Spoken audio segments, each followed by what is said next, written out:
June babes. This is Josie from Josie Graf Jewelry Design, and in case you don't know me, I design and create elegantly quirky jewelry for women who want to take on the world.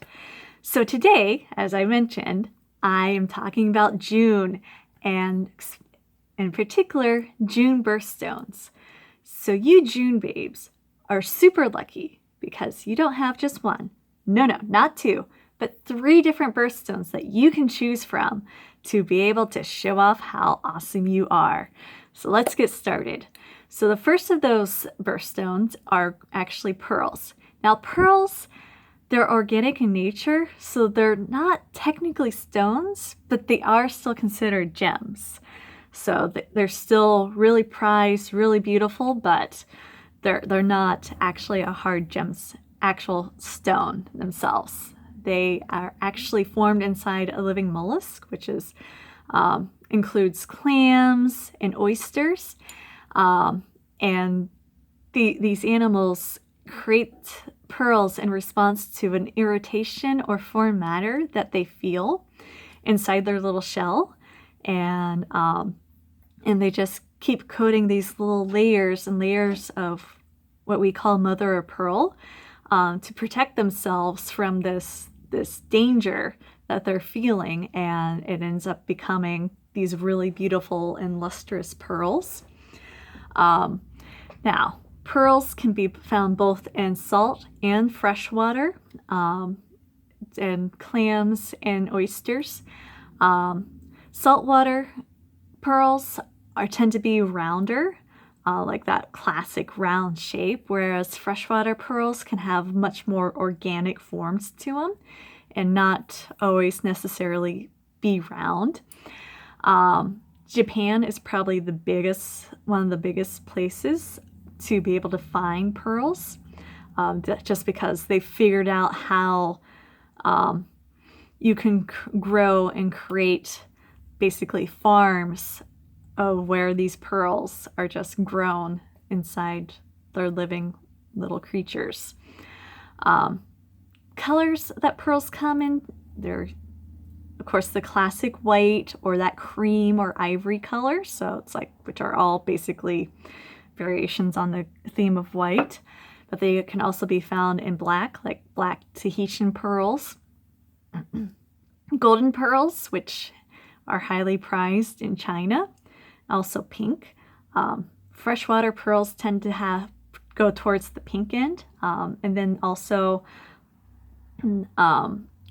pearls can be dyed a wide range of colors, like bright blue, purple, multicolored, chocolate. Sometimes you can find chocolate ones naturally, but more often than not, they're dyed.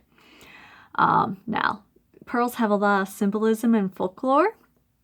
So traditionally, they were a symbol of innocence and purity and represented the cycle of life, which all that combined made them a really popular choice for weddings and brides in particular, and women, classy women throughout the centuries. You think about Stepford wives and all that. It's like that perfect little pearl necklace, the matching earrings, perfect little, dress.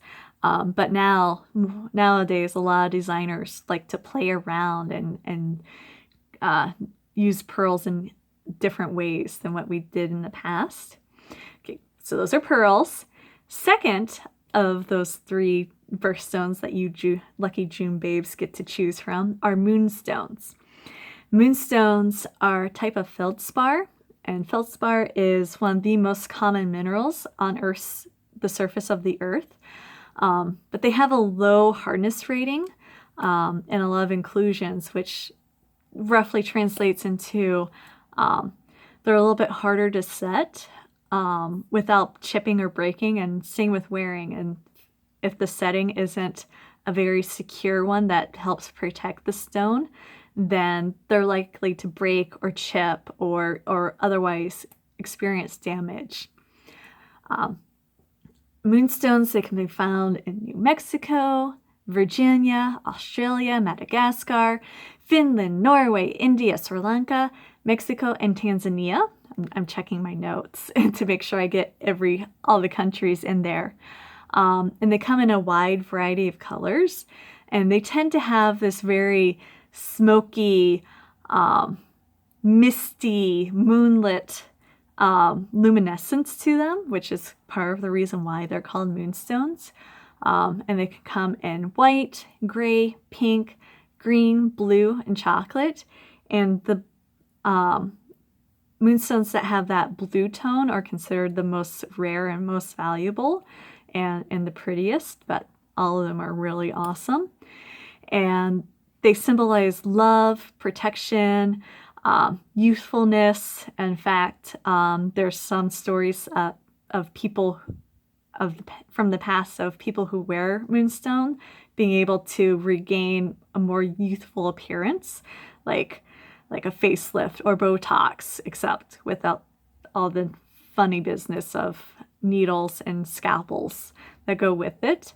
And especially in India, there's a lot deeper mythology and symbolism that moonstones have. They're considered one of the most precious stones in India. So it's like there's a lot more to moonstones than just that.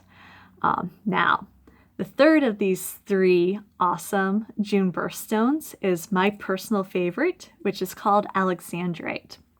Now, this is probably the least well known of these three birthstones, but it's actually the rarest and most valuable. In fact, carat for carat, they're on par with really high quality diamonds, rubies, and sapphires.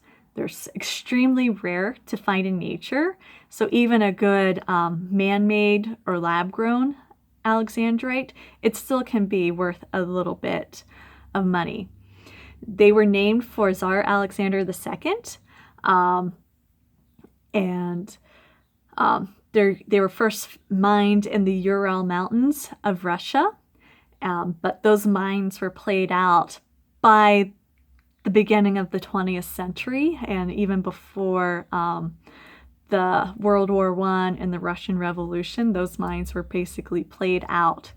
Now, natural Alexandrite is found in Sri Lanka, Eastern Africa, Brazil, and some in India.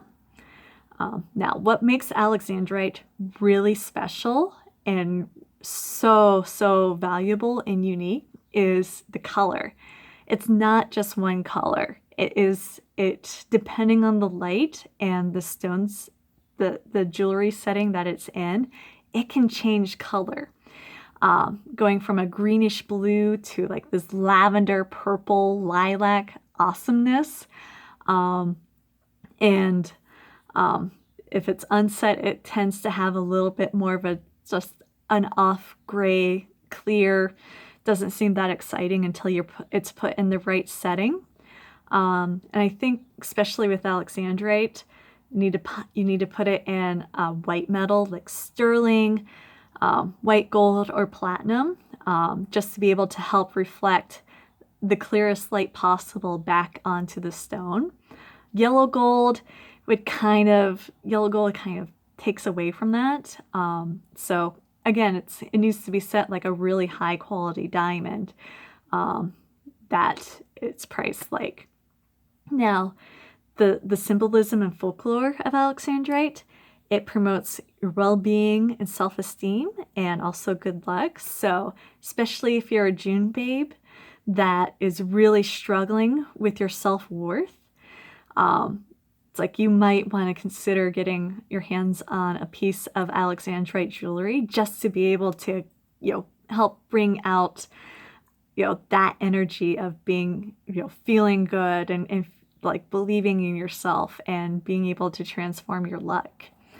As I touched on a little bit with the Alexandrite, but some of the best ways to wear these different birthstones, pearls and moonstones, because they're so delicate, unless they're set in they're in a really protected setting. They're not really good for rings or anything that would have a lot of impact and potential damage for them. So they tend to be more for earrings, necklaces, brooches, not really a lot of bracelets unless, again, or rings, unless, of course, they're in a really protected setting, like for the Moonstones, what's called a bezel setting. So there's like a little strip of metal that goes all the way around the stone. Pearls, there's something called a cup setting. So it's got like a little bit of metal that's kind of protecting around the stone, around the pearl without actually touching it. But they can be any metal will work with pearls and moonstones, but I really think that Alexandrite works best with the white metal.